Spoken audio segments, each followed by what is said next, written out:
Hello, everybody, and thank you for joining me. Yes, I'm going to be talking about analyzing the chemistry of data, and what that means we'll explore in the following area. I was asked to come and give a talk about data security, and what I'm most interested in is how the security requirements of data change under different circumstances, and how most of the technology we have today doesn't really adapt to those changes. So if you have arguments about this, I would love to hear about them. There's nothing that I like more than a good knockdown, drag out chat online. And please feel free to get in touch with me after the talk. Now, in case anybody hadn't been paying attention, there have been a few changes in technology over the last 40 years or so. First of all, we started where IT was solely in the possession of companies and agencies and universities and their employers. And so the only way you could get access to it was through getting a job, and your employer would issue you the technology you were going to use. They would tell you how to use it, they would monitor the use of it and control it and take it away again. And you generally had to do it inside the building. So this simplified a lot of things for us when it comes to securing data, because we could assume that if there were physical controls on the building and you passed through those, then you didn't need additional controls before you could access the data. And as we all know, that is changed now. First of all, we have a huge amount of consumer data, not just company or organizational data or enterprise data, but consumer data, personal data. And it's all over the place. Mobile computing can be anywhere. You can access just about anything from any location. And in fact, the models that we are chasing these days, including zero trust, try to make the assumption that you can and should access anything from anywhere, that you should not treat something as secure just because you're accessing it from a particular location or on a particular system. You should always be checking the same security controls to make sure that every access of the data is going to be properly secured. So we're looking at widely distributed and mobile computing, and consumers and enterprises not only using IT in various ways, but they're using the same hardware and the same software and the same services. It used to be that you would use very different software personally if you were at home than if you went into the office. And if anybody out there still uses ERP software personally for fun, raise your hand, because I want to know about it and I want to do an intervention. But for the most part, if you log into, let's say, Gmail, if you log in as yourself with your private account, then your employer doesn't care what you do because it's your account. If you log in on behalf of your employer into Gmail, then they care very much about what the security requirements are. And the only difference between those two cases is which username you're using to log into Gmail. So that's what leads a lot of people to say that identity is the new perimeter. Sometimes it is and sometimes it isn't. I'm not sure I agree with it all the time. But the end result, when you are using the same things at home that your employer is using at work, we have the following problems. We have a much harder time trying to separate business data from personal data, trying to figure out what it is. Now, here are some ways that we have tried to figure it out. By when it was created. Did you create it during working hours? Was it business data? Maybe between 9 and 5. In which time zone? But with everybody going home these days, those boundaries have slipped, and you can do work or create business data at any time of the day or night. Another one is what format it's in.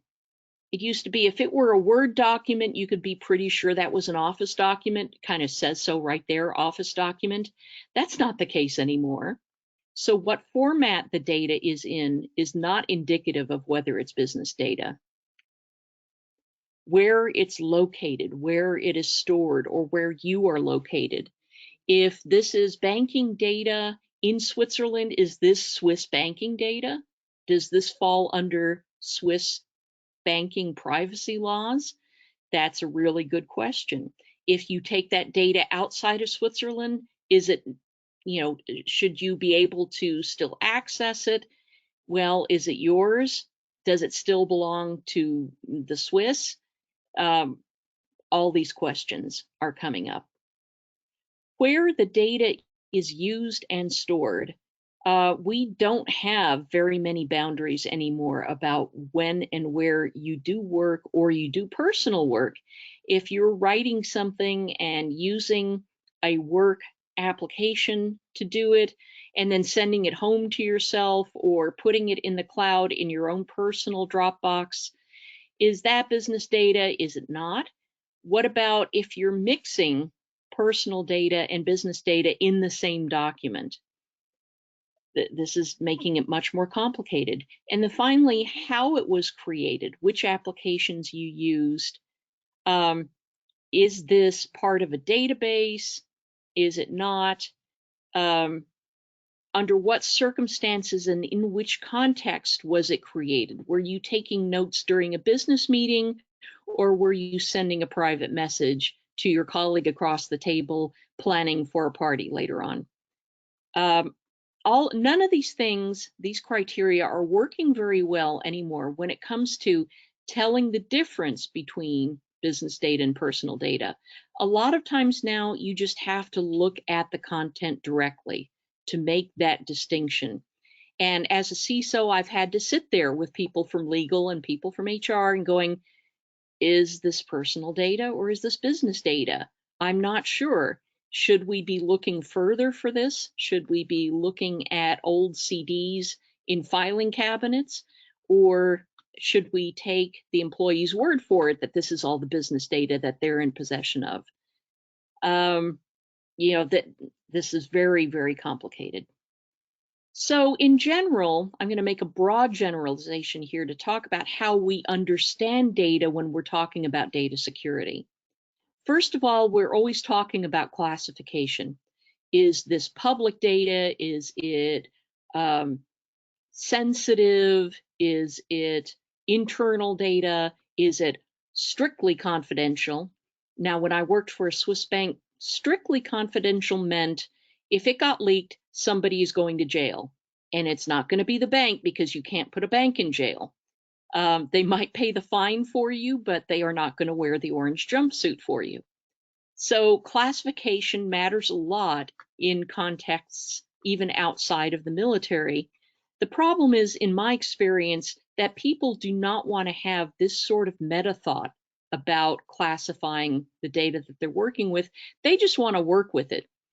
And if the classification determines who they're allowed to share it with, they will happily change the classification so that they can share it with the person that they feel that they need to share that data with. Usually that's for business reasons again. So you could argue that classification isn't that useful. It's sort of a direct way of setting access controls on data, which also means that you can change it anytime you want to. Wendy, I'm rather sorry to interrupt you, but could you please make your screen full mode so that it could not be frozen? It somehow got frozen. Oh, well, it is in full mode, but let me. Yeah, can you click for a bit? Yeah. Is this better? For sure, yes. Okay. I apologize for that technical problem. As I was saying, so we've talked about classification and we understand location. We talk about ownership of the data, which doesn't necessarily mean possession, and it doesn't necessarily mean to whom that data pertains. It might mean rights, like copyrights over data, as Taylor Swift has been demonstrating with re-recording all of her music so that she can reclaim ownership of it.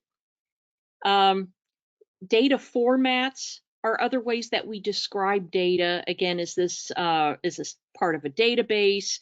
Is this an application binary?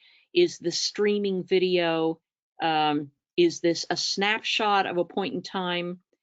And is this steganography, where one kind of data might be concealed inside another type of data format? You always have to think about that. And what container is being used to keep this data? We talk a lot about whether the container, I don't mean Kubernetes in this case. I mean, is it on a floppy disk? Is it on somebody's laptop? Is it on their phone? Is it being displayed on an Apple TV? These are all the ways that we currently understand data for the purposes of determining what security requirements it has. But let me suggest in this talk that there are a few things we need to add. We need to add factors such as time and context changes and formulas. And I'm going to explain now what I mean by those. Let's talk first about something that I call data events. What are data events? These are events that change the security requirements of the data. And they can happen in an instant. If you think about a press release announcing product Biscuit, let's say, you're probably going to want your data loss prevention tool to look for any and all mentions of the word Biscuit. Make sure nobody's sending out emails about Biscuit or mentioning it anywhere, not posting it on social media, until the time you decide to release that press release. And then the security requirements are exactly the opposite. You want it to be spread as far and as widely as possible. So changing those security requirements and changing your tools in your enterprise to adapt to that context switch right now is pretty difficult to do before and after. Same thing with mergers and acquisition announcements. It's absolutely, totally secret, where you can't even put on your calendar who you're having lunch with until the announcement is made. And then suddenly, you can have it everywhere. Things like other examples of time in trading, when you have options and they have expiration dates. The sort of data that you have around options has a certain type of security requirement, protection, and value until the options expire on that date and at that time, and then you don't really care about it anymore. You can throw it away. It's just historical after that. Here's another example. Let's say that if you're thinking about HIPAA and protecting health data, a doctor's name may not necessarily be protected, but what if the doctor leaves the hospital and gets hit by a bus? She becomes a patient, she goes right back in the hospital, and then her name, which was previously not confidential, is now confidential and subject to HIPAA. So these are all examples of how a data event can change the security requirements of the data just like that. Now, I want to mention that security requirements are not necessarily the same as privacy. I know that I've mentioned regulations like HIPAA, and sometimes privacy does involve requiring an organization to actively protect the data, not just don't give it out to everybody, but actually actively prevent it from being accessed by anybody who's unauthorized. Those are two distinctions that not every organization recognizes. So just as a reminder, when we're talking about security of data, we're usually talking primarily about confidentiality, but also about integrity, when you have to make absolutely sure that the legal document that you wrote and that everybody signed has not been altered. They didn't change the word glad to happy or change the punctuation, because there are lawsuits that have hinged on punctuation before. Or availability. suddenly a data event happens where a certain amount of data or certain type of data becomes extremely important, and you'd better make sure that it is available as soon as you need it, that it remains available, publicly available, or available to everybody who asks for it. Another example of this is a discovery hold in litigation, where the opposing counsel says, we're going to be looking into this, and you have to notify everyone in the enterprise, do not delete anything having to do with this topic or this topic or these keywords. So again, that's another example of a data event. One more criterion that I'm going to mention that doesn't always get described in security is non-repudiation. Being able to preserve data such that if it describes a transaction that was approved or agreed to, somebody cannot later repudiate it and say, I never approved that, or I never signed off on that, or it didn't come from me, or things like that. So these four things are what we talk about when we talk about the security requirements of data. Now, let me talk about something that's probably a lot more familiar to attendees of this conference, which is statistical thresholds. In a lot of regulations that having to do with privacy, such as the Family Educational Rights and Privacy Act, FERPA, anything that can be used outside of directory information to identify an individual student must be kept confidential. And to do that, you must keep it above a sample size of, I believe it used to be 4. I don't know if it still is. But anyway, when you're working with statistical thresholds where suddenly some sort of data becomes confidential because it is not part of a required sample size, then you have to change the security requirements for that data. Here are a couple of examples. Again, if Hi, you Wendy. are... Sorry for interrupting you again, but could you please click F5, or rather the full mode, like at the very bottom of your screen from the left side? Yes, this one, and more on the right side. The full mode option, the button just at the very corner.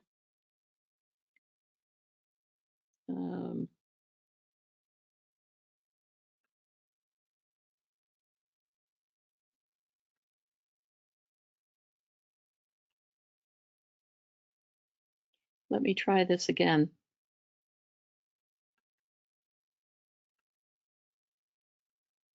The very right corner. Can you click that one? I cannot at the moment. Excuse me. Let me try to fix this.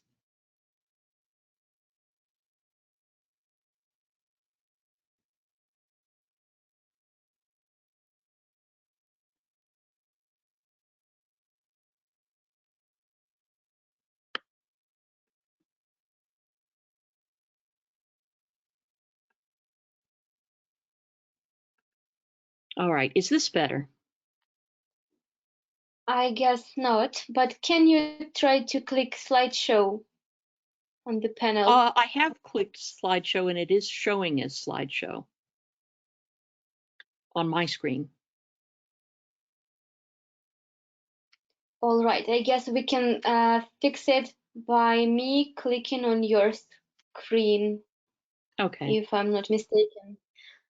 Can you close the presentation and start once more? I'm very sorry for these difficulties, but we would really like to see your presentation. Yes, I apologize for this. Are you able to click on my screen?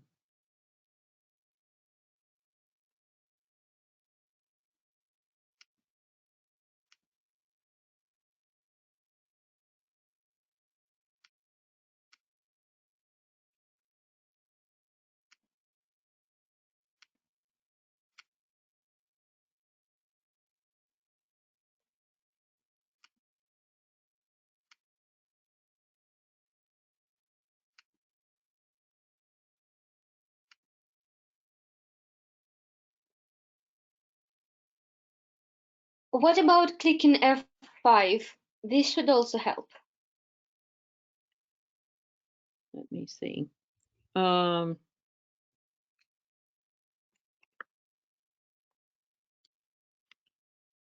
Unfortunately, that is not working.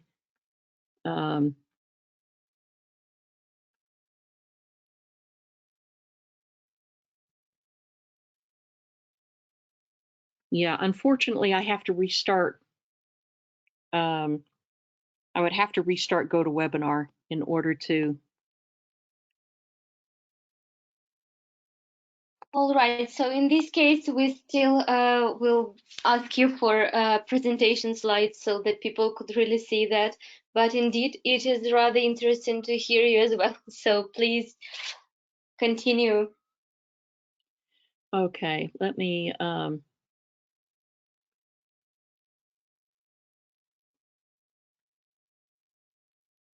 Let me go take control of this again and see if I can move forward. Okay. I apologize for all of these, for all these difficulties, folks. And hopefully I'll be able to re-record this presentation so it sounds a little bit better. As I was mentioning, if an example of statistical thresholds changing is if you are talking about somebody who suddenly moves out of a sparsely populated zip code so that the sample size of the population in that zip code falls below the threshold that's acceptable. So somebody moves out and then suddenly everybody in that zip code cannot be identified in the data that you have because otherwise it would be too easy to identify them individually. That's an example of one problem. Another one is if the student of a particular ethnicity fails an exam.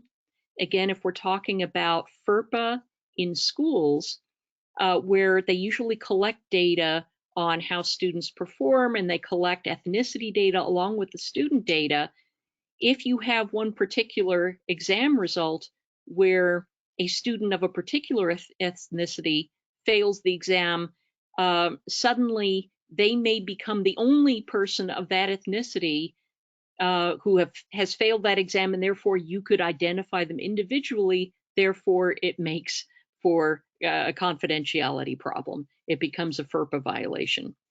So an event like that, a data event like that, can also change. Or tainted data. If for any reason you find that the data that you are using has been compromised and suddenly you don't have the data sample size that you wanted, then suddenly you can't use that data. The security requirements change again, and on and on. I could give you other examples of this, but these are all examples of falling below statistical thresholds and um, therefore affecting the security requirements of the data.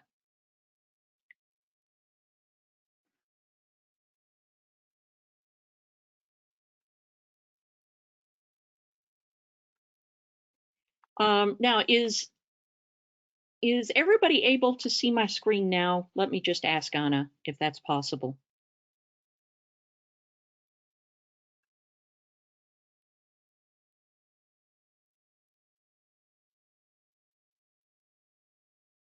I cannot hear from Anna, so I will hope that you will be able to see what what my slide says now, which is focusing attention. Here is a really important part of security of data that I don't think we talk enough about, and that's the act of focusing attention on a large set of data to single out certain types of data.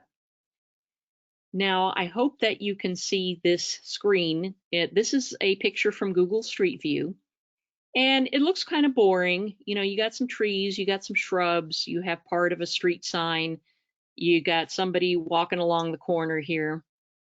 This sounds pretty boring, right? This is public data. You can find this on Google at any time. Now, look at this person right here. I'm going to highlight that there. That's me. I'm on Google View.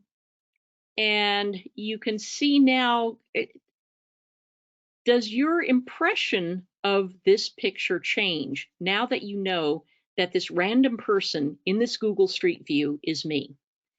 Are you looking more closely at my ratty shorts? Can you imagine taking this picture and posting it on social media and going, wow, I saw Wendy taking a walk in her neighborhood. Wow, look at those funny looking shoes she has on. Do you start to feel differently about this public data?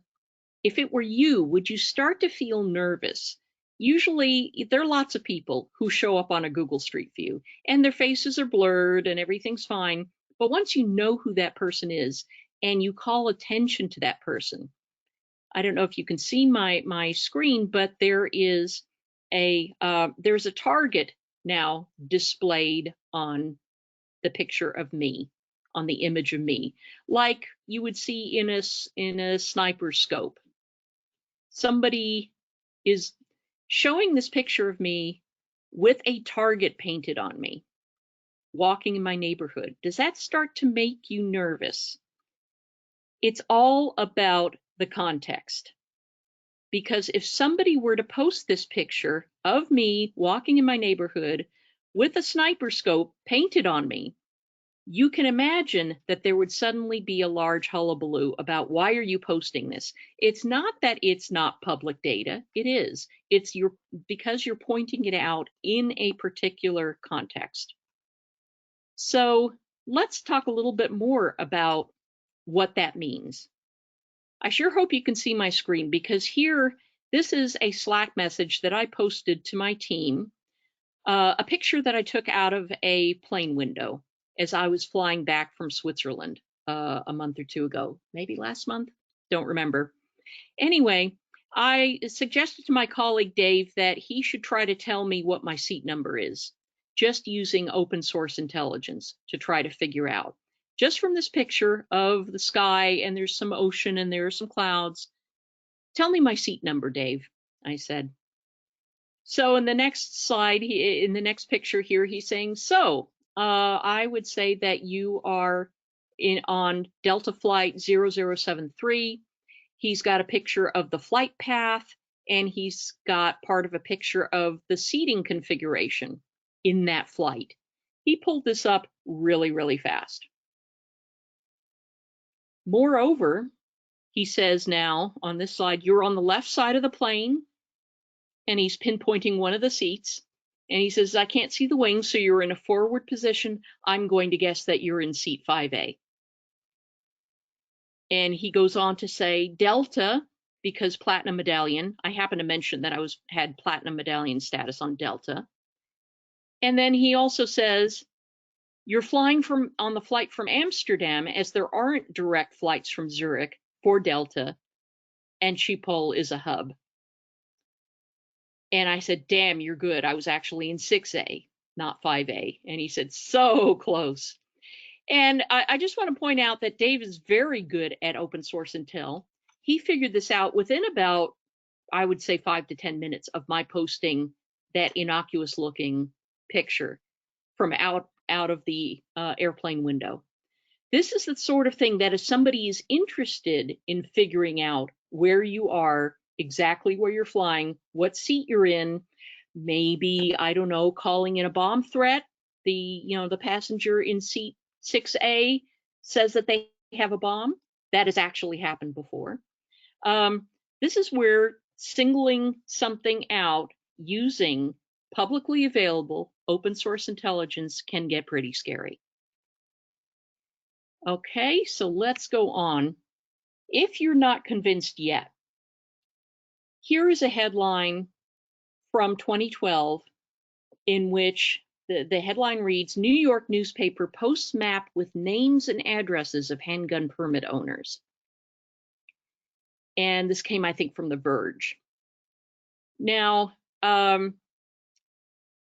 the names of handgun permit owners is public information. It's available for anybody who wants to look it up. What a journalist did from this New York newspaper is they requested that information. Then they posted it publicly, they published it, with a map and the names of all of those people. Again, that's public. But what you may not have drawn a conclusion on is, or you may not have drawn the connection, is that this was done right after the Sandy Hook massacre, where kids and teachers were shot to death.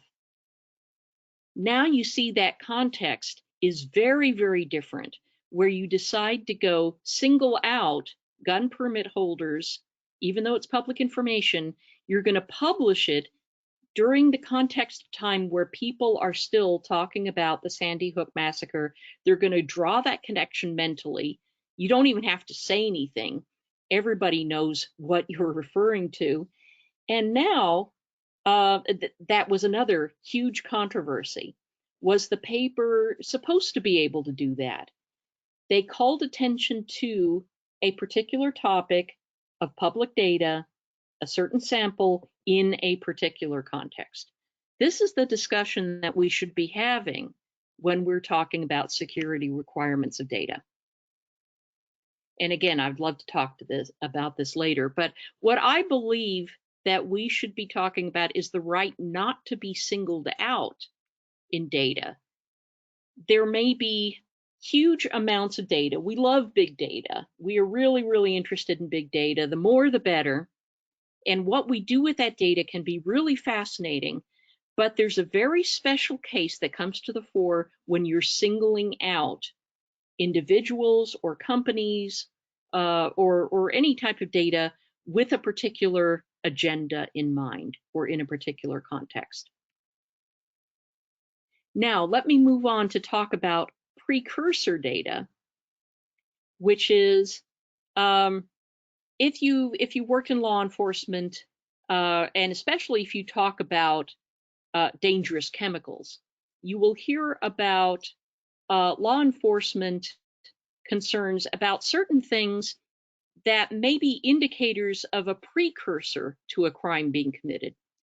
Here's an example. If you go into a pharmacy and you buy 5 packages of Sudafed, either you have a very big family and everybody's got a cold right now, which is perfectly fine, or you're buying 5 packages of Sudafed because you're trying to make meth.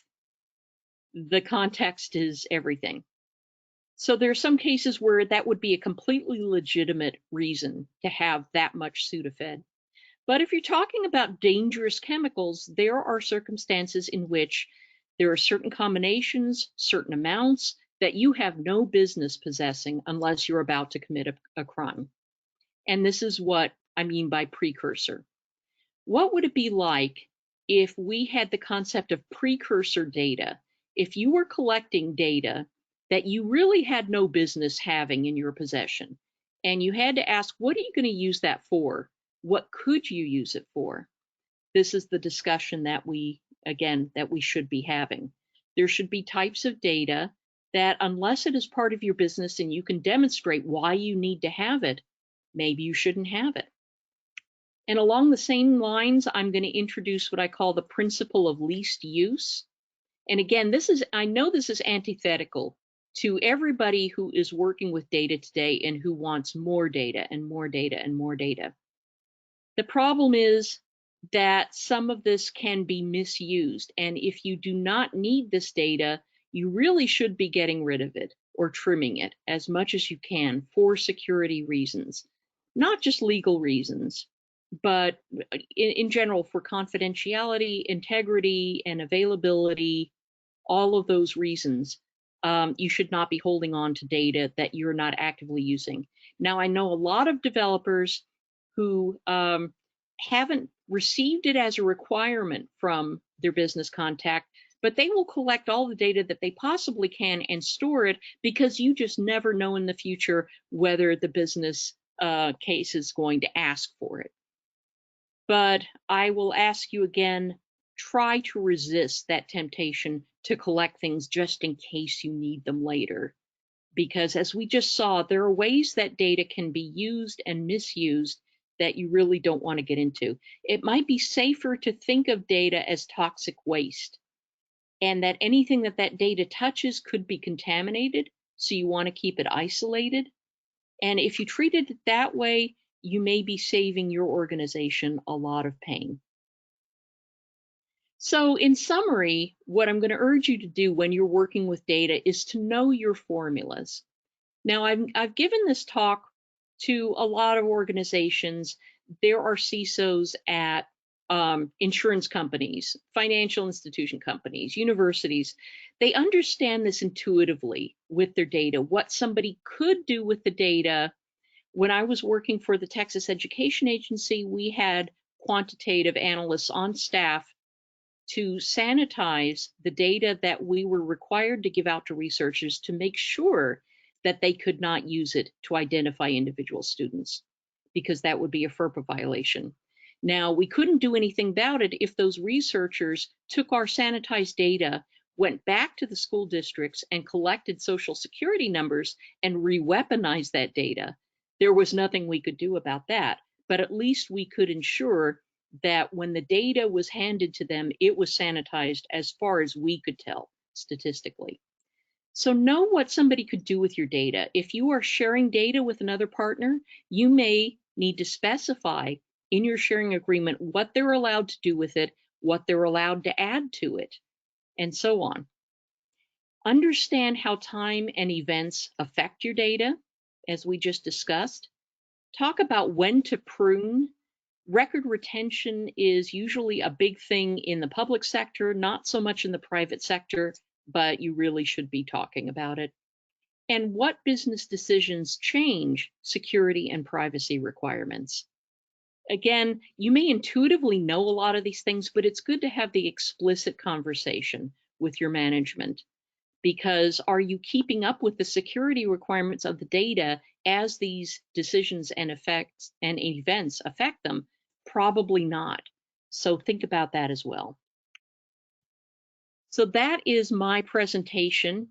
I hope that you were able to retrieve something useful from this. And again, I will make the slides available